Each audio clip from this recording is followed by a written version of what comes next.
Welcome to this video all about how you can adapt your favorite coat with some vintage inspired pattern hack ideas. And these are sort of not always easy, but always pretty adaptations you can add to your existing coat pattern, or if you're on my pattern cutting school, you can use the coat block as your starting point. And if you would like to learn how to draft your own coat block, you can of course join me on the pattern cutting school. As always, all the links are in the description. Apologies for the background. I'm in the middle of several projects, so everything is like layered up. So we got some trowels and everything. We're going to switch to a table, which is a lot tidier in a second. And hello, Bonnie. And yes, hello everybody. Do feel free to pop into the chat, say hello. I'd love to know, are you making coats, or are you somewhere where you don't really need a coat? Hello, Suzanne, as well. I would like to make some coats, but I'm not going to push myself, because I think with something like a coat, you want to wear it for quite a few years, so you want to get it perfect fabric choice fit. So I recently basically used the tutorial for my students as an excuse, and I've drafted a block for me as well, and I'm going to use that as a basis to do both like a more topper coat, a shorter one, and maybe a proper Harris treat, because that's just beautiful and it will last you for years, which is why I want to get it right. And I know Suzanne has made a coat as far as I remember, so yeah, it's quite an the thing is, coats, it's like, it's such a special garment. You only need that in the winter, you know, like you could wear it really just a knit and trousers, and you put your coat on and you can sort of completely change, like you look glamorous, or you know, you look whatever you want to. So it's really worth having some fun with it. And some of the construction you can really push and go like for couture construction, or you can go really straightforward as well. And you know, I've sort of been looking at high street coats, or even like not so high street coats, and I love the construction. It's like when you start looking on the street what's actually around, most of the construction is really basic. They would have been interfusing or interlining, but otherwise most companies use exactly the same techniques they use for coats and for everything else. So if you add any hand stitching, any couture, any layering, fusing, you already end up with a coat, which is quite special. So let's have a look at 5 sort of pattern hacks for vintage inspired coats. So I've got some examples. I'm going to just show you how you can add that to your coat block. And Vonnie is saying, is it Yvonne? Have I got the, is it might be Yvonne. Just about to attempt a coat with pad stitching for the first time. Scared. I will make a trowel first. Yeah, I've used it a few times, not very often to tell you the truth. I think it's one of the things, make a few samples and then just try it out, you know. Worst come worst, you have to unpick it. But it's really nice, it really helps with the sit of the collar. And I was standing behind a lady with a very expensive tweed collar recently. And it was so badly made. You could tell the material was nice. And, you know, there was a finishing which let me know that it's not a cheap coat. But the collar, you could actually see the under collar when it was laying flat. So I'm sure most coats we will make are better than that. Oh, and I got it right. It's Yvonne. And if I remember right, you live somewhere really hot. So it's a coat for a trip maybe. Anyway, I'm going to go over to the table and have a look at some coats. Oh, that is the wrong. There we go. Where is my best video capture? Oh, and I would love to know, I've got a new microphone. What do you think of it? Whether my sound is better than normal. Which is probably not that interesting to you, but sound quality can be rather painful. So I've been trying to improve it. And it is that Yvonne from Bermuda. Yeah, so I don't think you need hopefully a coat in Bermuda. Who knows? Maybe in stormy season, but probably not very warm. So let's have a look at a few ones. So quite a few of the details I'm talking about is things like collars, layers, pockets. So we're going to go through them. And if you're in the pattern cutting school, I did a whole series of tutorials about where to actually work out what block to start from. Because if you ever look around you probably would have noticed that some coats are quite tightly fitted. So it might be more like drawing specific styles, but they might be more tightly fitted like that. They might be a little bit bigger, but still sort of following the contours of your body. And of course I'm drawing out the sort of basic shapes, but you know, you can make anything, but these are the sort of different shapes. Or it might actually be really oversized without any sort of shaping, where all the shaping is replaced by volume. So you have a sort of oversized, you have your sort of coat, and then you have your sort of jacket. And they literally go from tight to larger. And the tighter you get, the more shaping you add. And oversized, of course, no shaping, just lots of volume. And Susanne is saying the sound is great, which is fantastic. And Yvonne is saying coat for travel to a cold place. And I will use a warm interlining. And that's what I love about making your own coats as well. You can exactly interline them.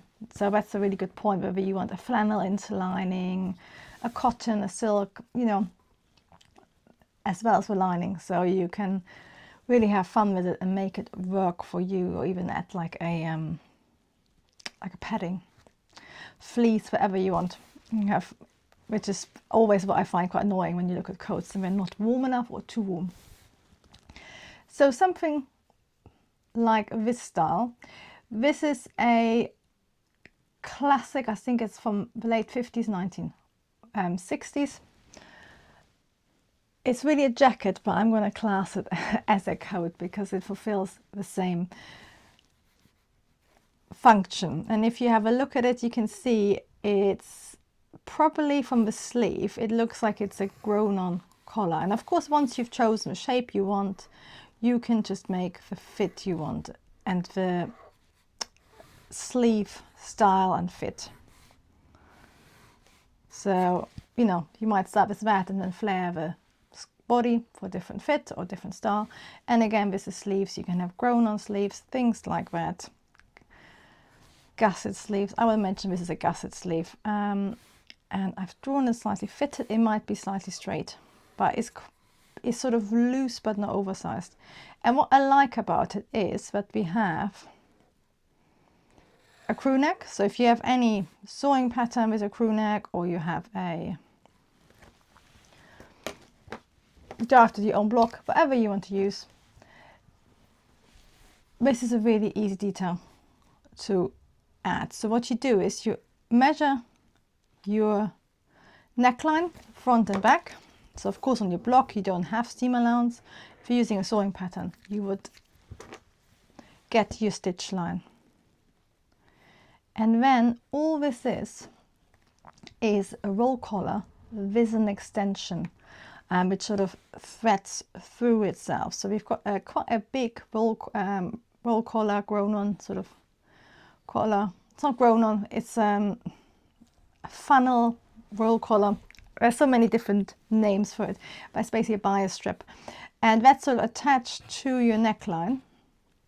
You would measure it and make it the right length. And then what happens is they probably finish being stitched to just where the button stand is, more or less. So you've got like a 3 to 5 centimeter gap in the front. And then one of them, which I think is this one, basically has a little slit in it going all the way through. And then the other one sort of bunches up, and then it bunches out and it goes through that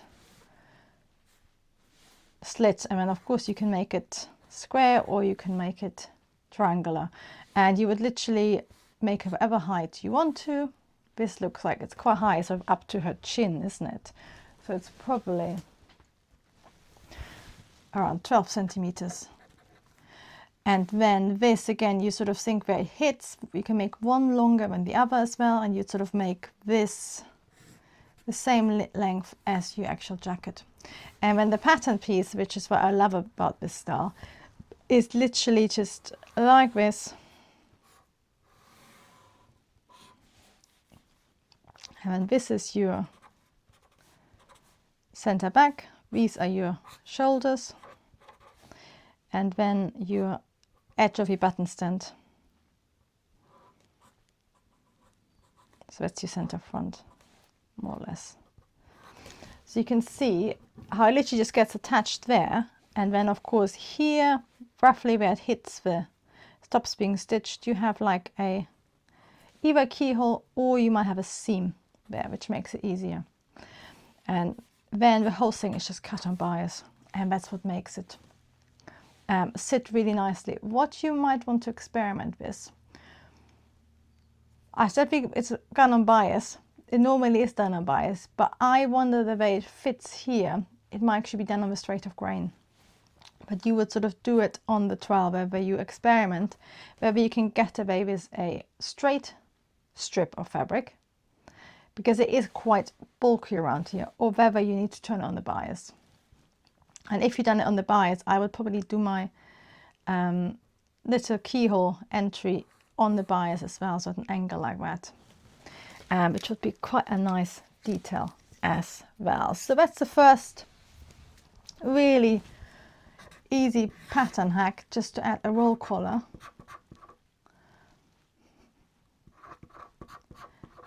And then you can add things like a scarf detail. But it's the easiest thing to do because you literally just have a bias cut or straight cut, faced, so it's all bagged out, collar, which is literally a rectangle with chopped off corners. So it's the easiest thing you can do. It's quite fast. You can have fun. You can make it really simple. If you want to go again a little bit more contour, you would interline it. You see what fabric you like as well to make it contrast with the fabric as well. And hello Karen, I hope you're well. Hello to the US, and I think it's quite early for you in the morning, so good morning. I just had my lunch, so, and I'm at a slightly odd time, so apologies for that.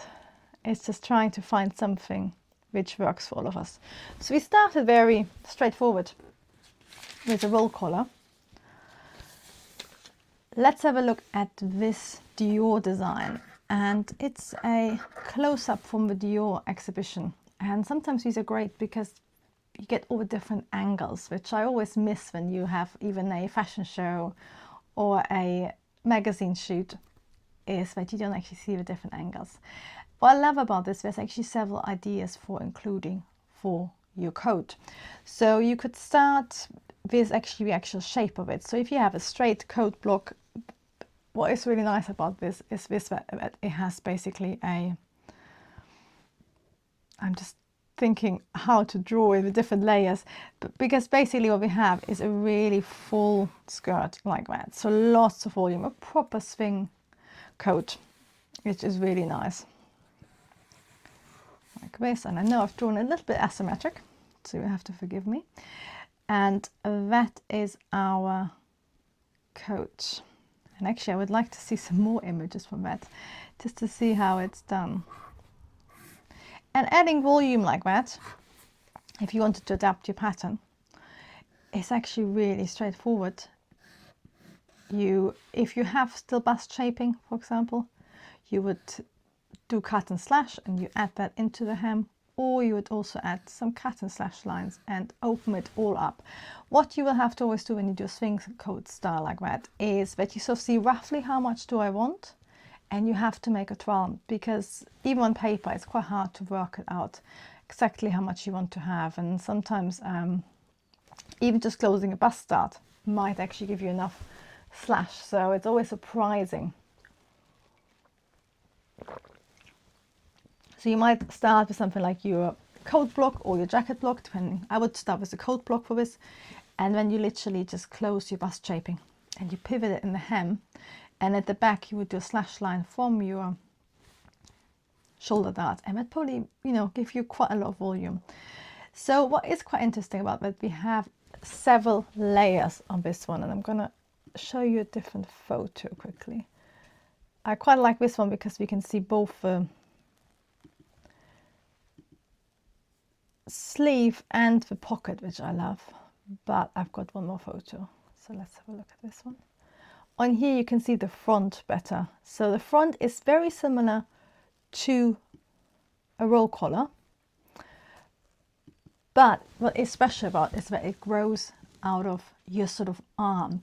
So what we have on our sleeve, we have a, I would say we probably have a raglan sleeve on our original. So I'm going to draw the original sort of, it's probably something like that. And I'm going to draw the back as well, how I sort of imagine the back to be, which might not be true, of course. So the back is something like that. I'm drawing a center back seam because a lot of the time you do put a center back seam on styles like that. So you've got our basic coat shape, which is a really nice pattern hack to any straight pattern where you just add volume, and it looks really glamorous, really vintage, and it's really easy to do. Then what makes this really clever is that you would make your raglan sleeve, and then you basically add a layer which comes on top like that, and it sort of lays loosely, and it goes like this. And the way you would actually do it, and coats like that have interfacing, is that you would, everything is basically attached at this top seam. Then you have your body in the real fabric, and then you have either a inner sleeve, so like an interlining, or even lining itself, and that's stitched to that raglan, and then you have the real outer sleeve on top. And the same happens here again, and I think the back probably becomes a really big cape loose, like a little bit like a trench coat. So what you have is, this is the outer layer, which is itself.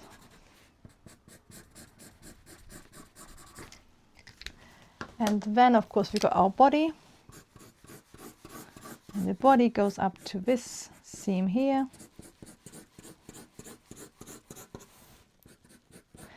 And all you would do is you literally trace through that layer, and you add that sort of cape style, and this looks like a cape, doesn't it? And what is just, you have to sort of basically work out what the angle is, because it looks like it comes from here, so it might just go, I've done it curved, it might go completely straight. But of course we have quite a lot of gathers there, or sort of pleats. And then what we have is basically our inner sleeve.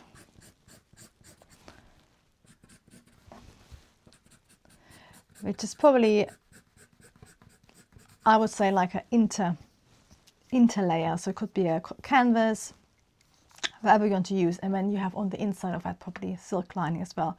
And then the body and the inner sleeve attach here. And then both the layers of the sleeve probably attach along here and along the neckline. And that's how it sort of ends along the underarm as well. And that's how it actually stays quite controlled, and only this area is loose. So it's a really clever way of just basically, you cut out the same one, you trace through your pattern, and then you just add extra. And at the back you could sort of make it that it has like, that the cape style has like extra volume, which would be really nice. And then again, all that happens here is that you have a roll collar. And then I think it sort of folds over, so it's quite thick. And then again, we have it sort of extending into a knot. So our sleeve top layer is something like that. Then I'm going to zoom in a little bit. And it's a 1949 style. And if you think about all the fabric used after coming out of the war, it would have been like amazing, isn't it? Lots of bright red wool after like years of making do and rationing. and probably still having rationing in the UK at that point. I think the way the collar is actually attached is that there's a seam, maybe somewhere around here. So I think the front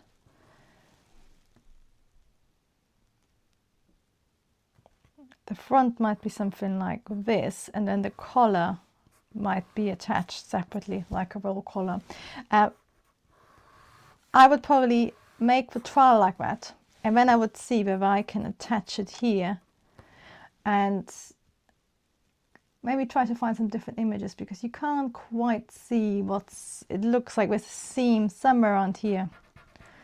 And what you will find is when you trace with separate pattern pieces, when you make your trowel, or when you sort of put them next to each other, you can say, oh, I can't actually attach this because this is a curve and that isn't a curve, or I could attach it. So it's to experiment with that. And quite often with patterns like that, you start out step by step, so you can just add that cape as a detail, which is quite straightforward. You can add the roll collar as a detail, again straightforward, and then it's just about how to combine the two of them and how to get exactly the height and things. So the folded over collar is actually not that high, so it's probably the whole collar on the fold is 5 centimeters or 2 inches, and then the whole collar is maybe about 10 centimeters. And that will sort of help you work out if you then have that bow, maybe that looks more like it's 20 centimeters, then you can work out how it all comes together, and you sort of start actually literally scaling up to your size. So these are sort of 2 really nice details, a really simple roll collar with a twist, but then combined with that sort of cape style. And you can add that cape to any style, really. Another thing to always have fun with, and I'm going to show you this one and a separate one as well, is to add a pocket. And that might seem, you know, a bit obvious. It's just a pattern hack, but I always think pockets are one of these things which are really underappreciated, because look at this pocket, for example. What makes it really special is that it's an angle, so you would place your hand. I would place my hand exactly where I want it to be. Very bad hand drawing. And then you would follow at angle, so it looks, when you have your hands in, it looks really perfect. And then what it is it's a bagged out patch pocket, but then it has a flap, and then again that makes it really special. And the whole thing is blind stitched, and you can invisibly stitch a pocket. It is quite hard to get it perfect. You know, sometimes I say things are really easy. There's a lot of construction methods. If it's done in the factory, they have ways of doing it beautifully, and you have somebody who does it all the time. So it's sort of bagged out. You just I've done a few, and you just have to measure really precisely and stitch incredibly precisely to a point, and you can then get that sort of invisibly blind hand pocket on the machine. And of course, if you're in fashion, that makes complete sense, but you're on the machine because it's fast and you can replicate it, and once you get good at it, you can make a lot of them. If you make it for yourself, try out the machine method. There's a Japanese factory who has a YouTube channel. If I can remember it, I will put it in the comments. It's called Atelier something. Some of you probably know it as well. They have a method for that. Otherwise, I would stitch a pocket like that by hand, because, you know, it will take longer, but it's much easier to get it perfect. So yeah, so adding any sort of pockets, and I will show you some more later on, is the easiest way to pattern hack any garment you have. Collars and pockets. And actually finishing off, I'm not going to call this something, but cuff details. So this has got a little sort of, I'm not actually whether there's a tab or just a button, but just having a little detail at a cuff is a really nice way to update something and give it a different look. So if you wanted to have a tailored look, you might just have the button, and you might make it a bound buttonhole. If you wanted something so a bit more military, you might have a tab. Again, you could sort of add a little half belt there with buttons. And again, if you make it round, it's a little bit more French 1960s. If you make it more this, again, it's sort of more military. So you can have lots of fun with it. Again, it's like people like to add like with tabs here, which straight away make it a little bit sort of more utility, raincoat, weatherproof. So have fun with that. So once you've got the coat shape you want, what we call pattern hacking, or what I call design, is that you're just adding on the details. So you're not wondering about the fit anymore. You've done your fit, then really start thinking about the details you want. And a word of warning, which is what I always get confused by as well, don't add all of them. So think about what actually goes together. So you wouldn't have a beautifully hand finished pockets, then some bound buttonholes, and then suddenly you have military styles everywhere and maybe some top stitching or stuff. Think about, if you look at classic designs, which ones work and why do they work, and there's normally a theme running through which is repeated.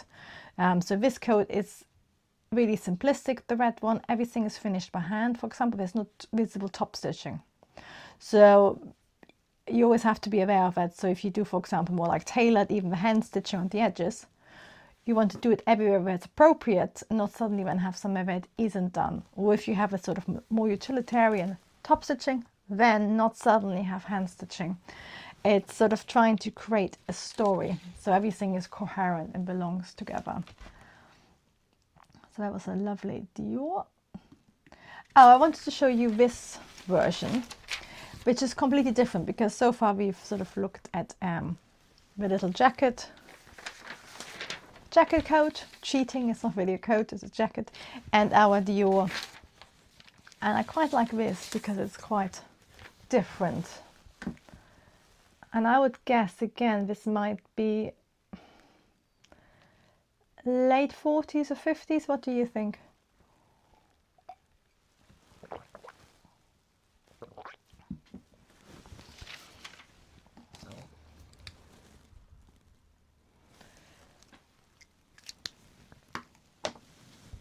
This coat is really clever because it combines a classic sort of coat style with a princess line and panels, so you can use your torso block or your coat block, and then it just adds an extra layer. So if you have, for example, if you've done your classic coat block, or you have a sewing pattern like that, so the sewing pattern or the coat itself is a really classic coat like that, which has the princess shaping, so some bust shaping. This one has got a really deep grown on sleeve, which I think sort of makes me think it's from the, it's actually hard to tell, it could be from the 40s, or it could also be a little bit later. It's something like that, bit more fitted around here maybe. But it has got, if you look at the lines here, it's got a really low sleeve, which I always find fascinating. So if I made this, I might do this with a normal armhole, I think. I would do it like that. So just use a classic sort of shirt, a classic coat block, or your classic, you could even use like a board sewing pattern, or even like your torso block, and add some volume into it, a little bit more ease in the bust and waist. And if you want to have the sort of lower sleeve, you can do it. I think the reason I often quite did it with vintage styles, you might notice they often have very low sleeves, which don't fit too widely on the calf, but have quite a lot of sort of bicep room, and that's really to do with that you put your jacket underneath, or a really a thick jumper, and it also having that really low armhole gives you lots of movement, so you can do everything. Driving cars, whatever you want to do. Well, I'm sure you all have noticed, if you have like a tighter fitting coat, depending on how it's cut, you literally probably can't drive, because it's that forward movement which isn't tailored in. So that's up to you to sort of pattern hack that classic princess line panel coat. What they have done is basically they added just a shawl collar. So what is clever about this shawl collar, so it's a classic shawl collar, and I've got of course a tutorial on YouTube, and there's also a tutorial, or lots of tutorials, on my pattern cutting school, because I love a shawl collar. So it's something like that. So you could add that actually to this coat. You could literally just draw on your shawl collar to your existing pattern. What is clever is what they've done at the front only. I don't think it's happening at the back. They've basically added it to a separate layer like that. So all they've done when you make your shawl collar, it'd be something like that. That's your center front. This is your button stand. When of course this one has a princess line, it's all the shaping. Then they drew on the collar, and if you draft your own collar, it will look something like this. Yeah. Then this is my princess line. This literally just goes to the princess line. And then my pattern piece doesn't basically extend to the shoulder. It's an extra layer which gets inset into here. And even if you, for example, have a coat with a shawl collar, you could think about basically making it separate, because it's just an extra sort of quite nice layer. And then of course they have contrasted it, and I'm not actually sure whether it's the same fabric or whether it's a different, whether I think it's just padded. But look, I've done these sort of stitching lines on some of the inserts. So it might even be, it's not that clear picture as usual, because what basically makes it really special, so you could just do that, like just a separate shawl collar, and use the same fabric, and it will just add a really nice extra layer. Or you can have lots of fun like they have done it and pad it out, sort of top stitch it and pad it out maybe, and bind it in the same fabric, and then it looks like it's either sort of top stitched here. So again, they might have even put a little bit of padding in and sort of quilted it. Or if it sounds like a lot of work, which it is, this is again like the basic one, is just adding a layer. So rather than your shawl collar growing out of your body, you use the seams you have. And it doesn't have to be princess line seams, it could be different seams as well. But you basically don't attach it to the body, you make it a separate layer. So you can make it as basic as that. It's not really basic, it's quite special, but you can make it as straightforward as that, or you can have lots of fun with quilting. Alternatively, again, if you find the same fabric with different maybe weaves or pattern, you could make this like a godé, like a little sort of triangle insert in a different fabric, and then have this in a different fabric. So for example, if you made this out of tweed, you could, quite often you get the same colors, but you get it as a houndstooth and a for example, window check, or a tweed speckled, and you could have different ones of them to contrast it. And the great thing about styles like that, as Susanne is saying, when you open the big button, it looks completely different. Yeah, so if it's worn open, I will attempt to draw it. Don't hold me responsible, but let's have a look. If that's our sort of coat, like it is at the moment.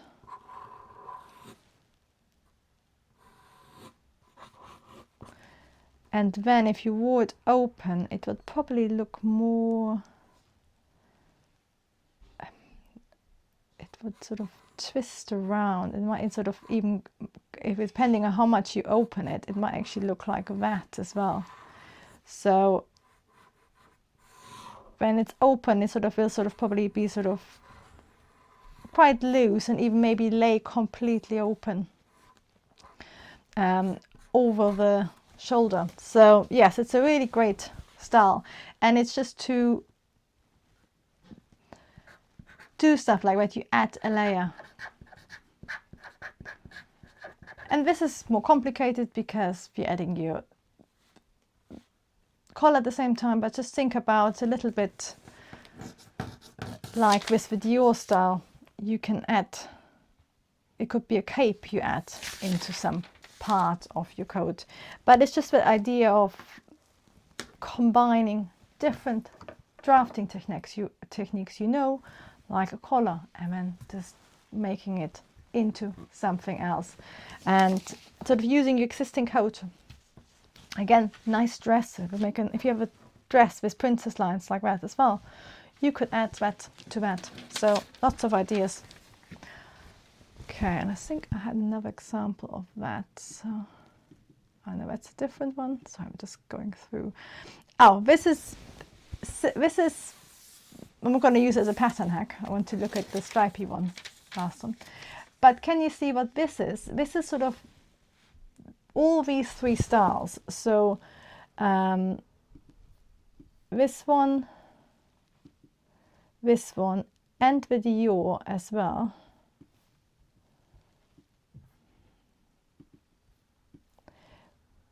They all have a layer, but it's treated really differently, how it's adapted. And the great thing about all these things, and that's why I like them for pattern hacking, because you're using your existing garment as such, and then you just add an extra layer on it. So for this one, you would trace through your sleeve, and then you would sort of extend it into the bodice. For this one, you would literally trace through your bodice block, front section, and then you add the collar or not. You don't really need a collar. It can literally just be even a little sort of extra section. And then again, for this capey version, it's your straightforward, it's a straightforward, quite simple coat. And in a way, it's nice that it's attached, but it'd be really, it'd be quite stunning if it wasn't attached. And it looks like it's quite straight. So it's got a little stand collar, so really simple. Again, you can use any sort of pattern, any sort of relatively, it's not too oversized. It's quite, maybe straighter than this. Quite a simple collar, quite a simple coat, maybe with some dart shaping underneath, but maybe it's sort of just slightly more oversized, but you could have some dart shaping on it. And then it's just got buttons. So it's a really simple collar. And even, sorry, I need my after lunch coffee. It's a really simple coat. And it'd be quite nice to have it like that. What makes it spectacular, but they basically added a big cape on it. And there's a tutorial how to do a shawl collar version on it on the pattern cutting school. But what you can basically do is you just trace through. That's sort of your first layer, and then of course that sort of goes back and then goes to the back, and it will wrap around the back, and the back will have the cape. But all it is, you literally lay it on, and then you just reattach it into your armhole and your neckline and your side seam. Or it might actually go all the way around your back again, and then of course come here again. So it's just using an existing garment you have, and then you literally lay something which is probably a shape like, or it's something like that. And you could literally, if you have an existing coat you already made, you would just get some fabric and just say, ooh, if I pin it on there and I drape it up, and this happens around it. Alternatively, you literally trace through each section. So you trace through this section, and then of course this line, where it folds over, is your fabric fold line. And then you flip it over, and then you trace through this section. And then again, you lay your sort of sleeves and back together, and you trace around your whole back. And that basically gives you a sort of top layer. But it's about, if you already fitted your block or your sewing pattern, then it's about fun. Like how far can you push it? And you can see all these examples at different time periods. I don't actually know whether this is old or not. I'm just thinking, because it's quite hard to date. They've made it look very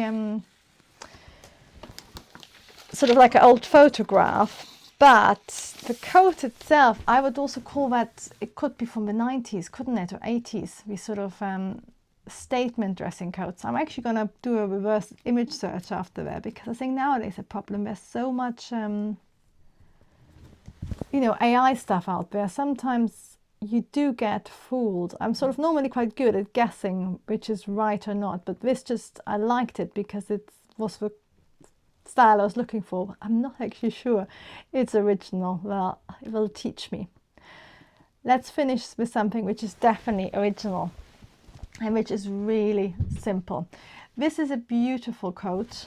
I will see whether I can tell you who it is by.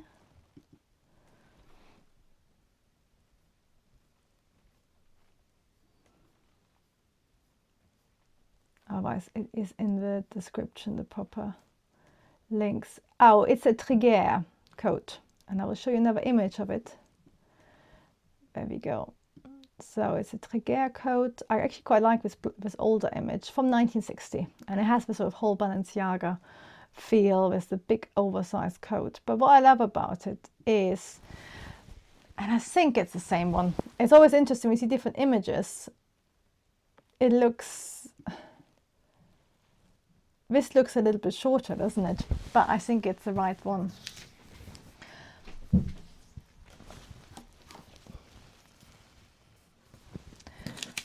What's really nice about this Triguer coat,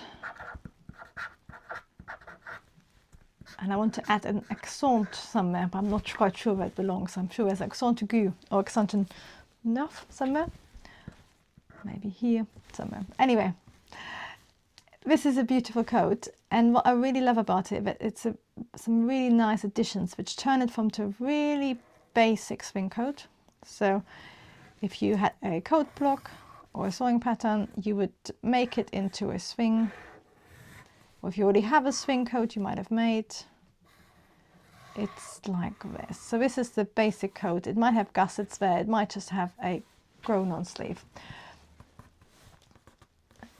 And that would be your basic coat style as well. And then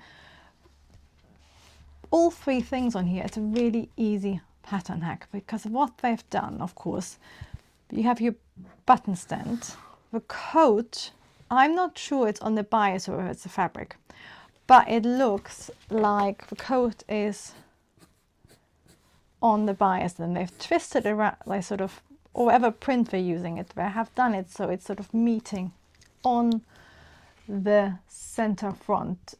It doesn't actually pattern match. It's sort of just, it's sort of a diagonal meeting, but it doesn't have to all be perfectly matched. But what I've done really cleverly is that the buttonholes follow the print. So that's why I think it might be on the bias. But just instead of having a normal buttonhole, having some fun with your button makes all the difference.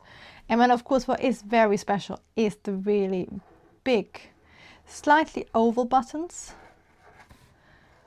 And this is something that, again, you know, I always found that the hardest, going from working in the fashion industry, where yes, you're restrained by a budget, but, you know, you could source these buttons over you are, you know, if you're at Premier Vision, there's a whole hall full of buttons, and you can source the buttons for next season. It's just whether you can afford them for that style, whether your accountant says, no, you can't add £5 worth of button to a style. Or if you, you know, if you work in Hong Kong or Shenzhen, you literally, again, you have so many button wholesalers, or you can even have them made if your minimums are big enough. If you're making stuff yourself, you have to sort of sometimes compromise, find the best alternative. So you might use covered buttons in the fabric and use them quite big. Or if you find a black button, you can actually paint it maybe, which would make it really special. And of course, a lot of vintage buttons, they're sort of hand painted, and that's why you can't wash them, because I've tried it and then all the paint comes off. So that's a really nice addition to anything, is just to add not just buttons, but add the buttonholes, and consider the buttonholes. So whether they're diagonal, whether they're in the seam or whether they are bound. And then the other thing I really liked, and I've talked about this before, is pockets. And quite often when you use prints, you can really have fun with pockets. So this is a really classic pocket with a single welt on it. But what they've done, of course, is they used the fabric in a different direction, different prints. So it makes it look a statement, and it really goes with it. And if you try to pattern match it, it would sort of maybe either just blend in, or it would sort of be wider, while this is just like quite a nice sort of detail to it. And then the last thing